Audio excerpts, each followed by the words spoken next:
Hi teachers! Eu sou Sandra de Jesus, professora de inglês da Rede Pública de Ensino, e estou aqui hoje para falar um pouquinho com vocês sobre planejamento de professor.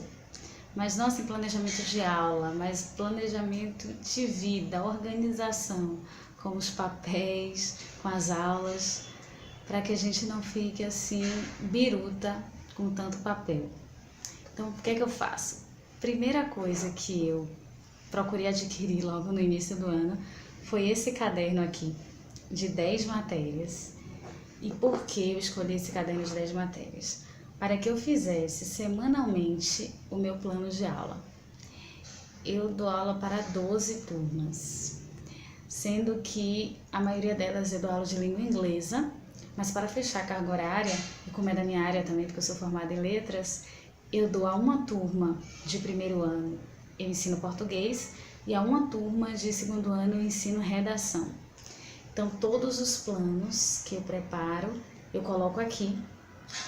Eu entro na sala, já abro o caderno no plano, para poder, por exemplo, aqui, semana de 11 de março a 15 de março. Então, eu coloco assim, ó, semana de 11 de março a 15 de março. E o que eu faço? Eu coloco primeiro ano. Como em inglês a gente dá 2 aulas no ensino médio, então eu coloco aula 1 e aqui aula 2. E aí eu vou destrinchando. Em algumas turmas eu vou dar 2 aulas geminadas, em outras turmas eu vou dar aula 1 em um dia e no outro dia aula 2. Mas é tudo que eu vou usar aqui para o primeiro ano, tudo que eu vou usar aqui para o segundo ano. Isso aqui de inglês, não é? E aqui já tá os planos de português, que é uma turma só. São 3 aulas de língua portuguesa. E aqui redação, que também é uma turma só. Não, aqui é inglês. Momento, redação. Aqui, gente, redação. Tem algumas coisinhas riscadas porque é um caderno meu. Então, eu não gosto muito de corretivo. Então, meu caderno não vai ser aquele caderno tão bonitinho de várias professoras que usam canetas diferentes, gente. Eu nunca me acostumei a usar caneta verde, roxa, vermelha, azul.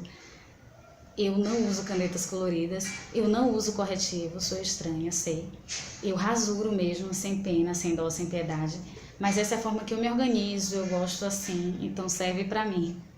Mas se você é super organizado, gosta de canetinhas coloridas, usa corretivo, seu caderno de planejamento vai ficar muito mais bonito do que o meu. Pode apostar. Mas assim, aqui nessa parte eu coloco observações. Tá de lápis, tá vendo? Os planos eu faço de caneta e as observações de lápis. O que são essas observações? Por exemplo, eu preparei 2 atividades para trabalhar com o segundo ano. Mas em uma das turmas do segundo ano não foi possível. Eles fizeram a primeira atividade muito devagar e eu não consegui realizar a segunda.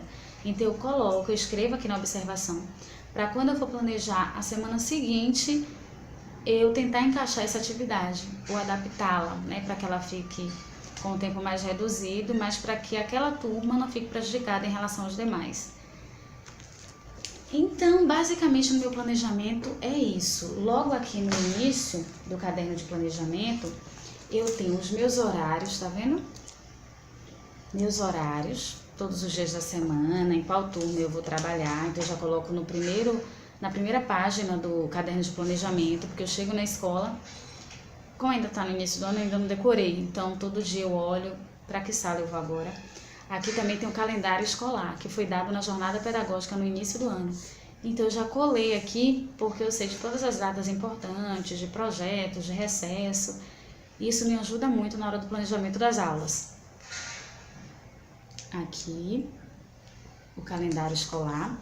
Outra coisa que eu colo também aqui, gente, às vezes algumas imagens que eu utilizo nas aulas, eu coloco algum anexo. E também eu coloquei aqui, porque a gente faz no início do ano o plano de curso, que é o plano anual, onde a gente prepara as 3 unidades. Então eu coloco aqui logo coloquei a primeira unidade para que eu fosse preparando as aulas, semana após semana, mas me guiando pelos assuntos que eu preciso dar. Então deixa eu ver se vocês veem aqui. Aqui tá um pedacinho, tá vendo, do meu plano anual para a primeira unidade de uma das turmas, aqui é para o primeiro ano. Então eu vou sempre olhando, vou preparar minha aula, então a primeira unidade eu preciso trabalhar com Simple Present, Questions with Double Weight, contáveis e incontáveis, plural dos substantivos, adjetivos, diário, autobiografia, poesia, receitas, são gêneros literários que eu irei trabalhar, e também os aspectos linguísticos. Então isso é sempre uma referência, né? Ter essa programação do ano aqui no meu caderno de planejamento semanal me ajuda a não sair do conteúdo programático. É muito útil. E eu comprei assim de 10 matérias, gente, porque eu fiquei com receio de não dar, já que eu às vezes detalho um pouquinho a mais as aulas, então eu acredito que um desse dê para o ano. Mas eu vou sentir, assim, né, se ano que vem eu compro um menor e tal. Porque quando eu trabalhava em outras escolas, eu usava muito caderno pequeno e sempre precisava outro. Então eu quis concentrar, porque se eu consigo concentrar, eu vou ter o caderno de 2019, o caderno de 2020 e tal. Mas além deste caderno de planos de aula, eu tenho também esse caderno aqui, vou tapar só o nome da escola, né, gente, que ninguém é obrigado a saber. Esse caderninho, que eu ganhei até na Semana Pedagógica do Estado, todos os professores ganharam. E o que é que eu coloquei aqui? Aqui nesse caderno, eu utilizo para o quê? Para projeto e avaliações. Então, eu coloco o nome dos alunos, por exemplo, aqui. Eu até passei o caderno para que eles mesmos escrevessem os nomes. E aí, ao lado dos nomes deles, eu vou colocando a nota do projeto, nota de participação, nota de uma avaliação. E logo no início do caderno, que eu coloco, esse caderninho é um pouco mais fininho, de uma matéria só, eu coloco o planejamento de avaliações. O que é que eu vou fazer? Primeira unidade, segunda unidade, os trabalhos. Então, eu geralmente não gosto de aplicar prova mesmo, com a nota muito grande. Eu trabalho muito com seminários, com trabalhos em equipe, faço algumas atividades individuais valendo nota, mas não utilizo prova mesmo. Então, eu já me organizo todos os trabalhos, todas as datas aqui de cada unidade. Então, eu tenho aqui para inglês, português, redação. Isso me ajuda, porque se eu colocar essa parte aqui das notas, das avaliações junto com o plano de aula, vai me confundir. Então, para mim, o que serve para mim é ter um caderninho separado só para avaliações, projeto, trabalho, certo? E por último, que me ajuda bastante, é essa pasta aqui, gente, tá vendo? É uma pasta que ela tem várias seções, na verdade. Ela é excelente. Assim, vou até mostrar a vocês o que é que eu tenho aqui. Pois é, essa é a minha opinião. Olha só, ela tem várias seções, então isso me ajuda bastante. Por quê? O que eu vou utilizar em cada turma, eu coloco aqui de forma seccionada. Então, eu coloco aqui, ó. Tem uma partezinha que é geral, primeiro ano, segundo ano inglês, terceiro ano inglês, redação, português. E ainda eu coloco outras coisinhas aqui que são das minhas aulas de doutorado e também da faculdade que eu faço em Direito. Eu coloco separado, porque se tiver uma apostila da faculdade, eu coloco aqui atrás. E na frente, anexos, apostilas, letra de música, que eu vou utilizar para a turma do primeiro ano, para o segundo ano. Então eu separo e isso me ajuda bastante.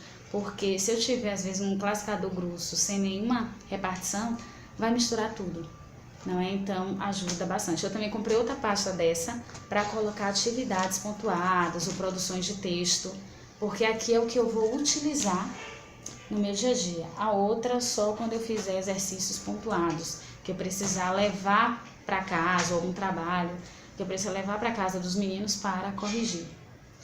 Então, gente, é bem assim. Eu só quis partilhar mesmo com vocês a maneira que para mim se torna mais prática, para que eu não me embole com os papéis, que a gente que é professor tem que realmente se organizar, porque é chato, né? O aluno chegar e perguntar assim, ou a gente chegar na sala e perguntar: Ô fulano, eu parei aonde? Então é bom a gente planejar, não é? Eu passei dever para casa, aconteceu isso uma vez, tudo bem, mas toda hora é complicado. Ou se não perder o trabalho de algum estudante, é sempre chato. Então quando a gente se organiza, o trabalho fica mais fluido, tudo corre bem melhor e vale muito mais a pena. Então tchau, tchau, obrigada.